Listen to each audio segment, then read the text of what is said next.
The Buzz with Jess Lujan. We're back with my in-studio guest, former Senator Bob Klitzkie.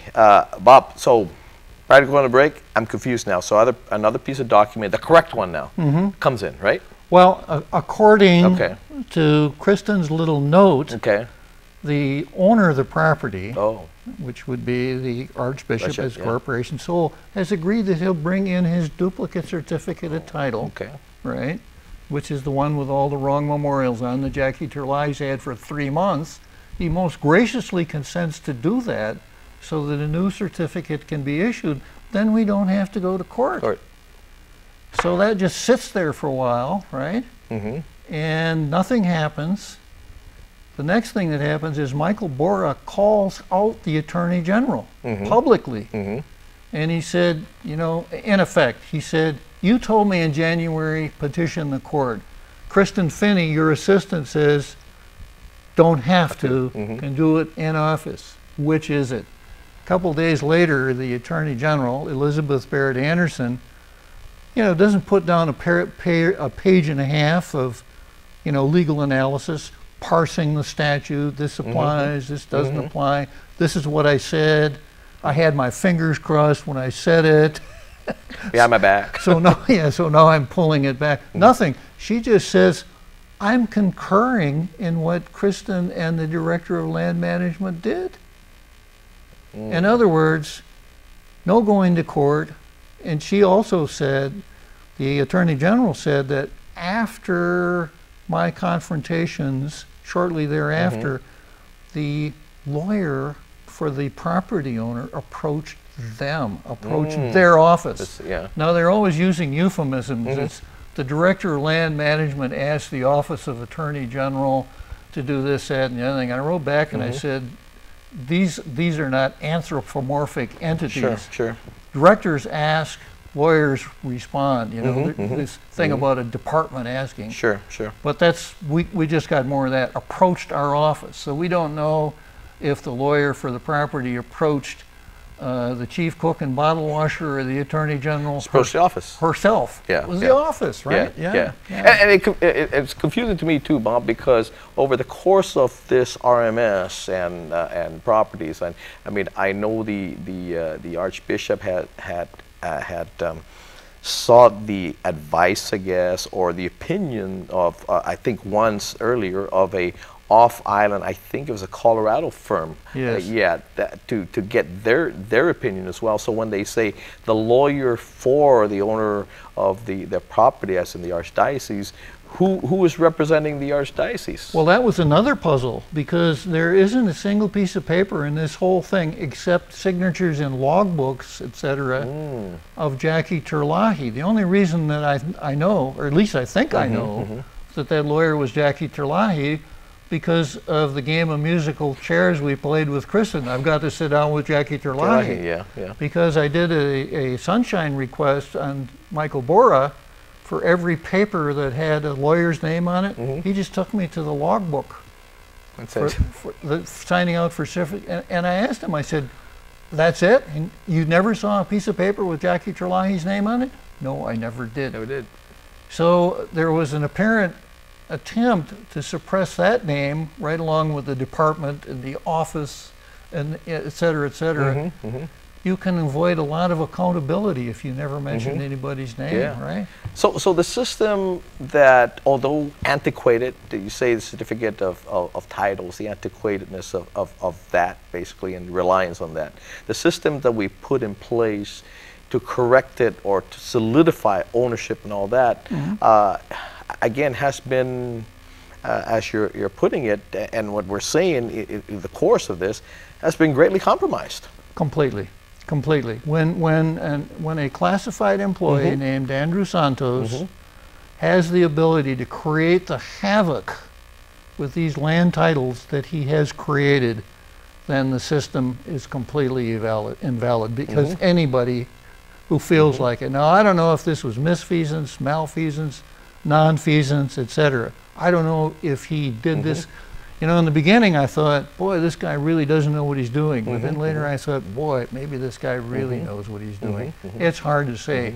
But it would seem to me that someone ought to, someone other than me, and I'm still working on it, ought to get to the bottom of exactly what Andrew Santos didn't do, and why he did it. And it sounded to me, because I remember reading as well, when the stories started to heat up and both sides were going back and forth, I know the oversight chair came out and said, I think it's about time to do an oversight and maybe take the corrective measures, because it sounded like corrective measures need to be in place, whether antiquated, whatever. I don't know if that oversight has happened at this point, and if it needs to be done legislatively. But although the antiquateness of what you have pointed out, maybe that needs to be removed, but it seems that there's a procedure to solidify, correct the wrong, and solidify, again, the righteousness of this whole thing. Yeah. There are two strong points in the land registration law. One is that the initial certificate of title can't come out until there has been a land registration proceeding in court. So there's a court order that says X owns Blackacre, right? And then all the certificates of title are supposed to flow from there. And then the second strong point is that if there's an error, it must be corrected by the court. Well, we've brushed the second one aside now. So the only certificate of title that could be trustworthy would be the first one that issued after the land registration proceeding were completed. Everything after that. Yeah.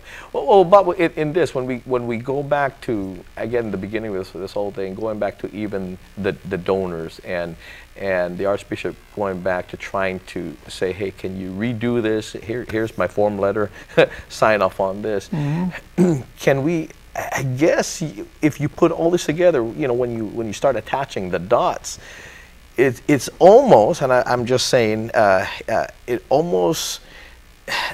You can almost draw the conclusion that there's been a concerted effort again to again, for lack of a better word, falsify the situation. I mean, it looks like, or try to cover up a falsification of some legal documents. Well, conceal certainly. Concealed, concealed. Okay. Because the Declaration of Deed Restriction and the Decree of Designation were concealed, even though they were recorded at the Department of Land Management.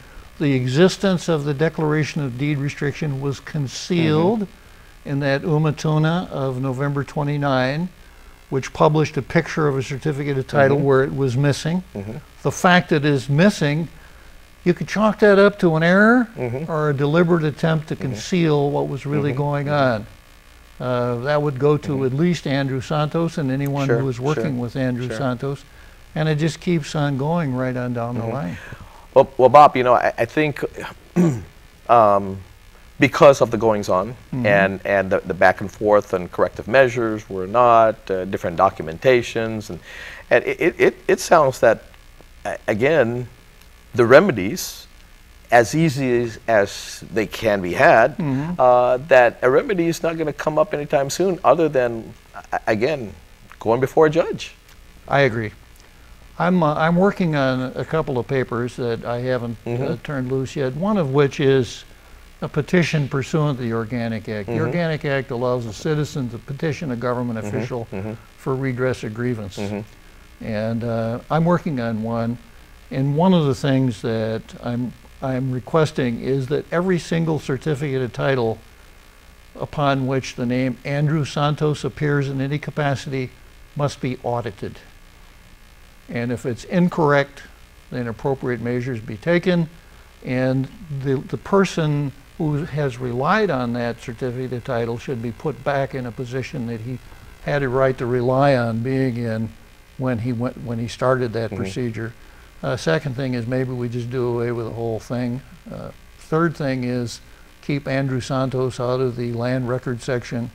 There are just so many things that can be done.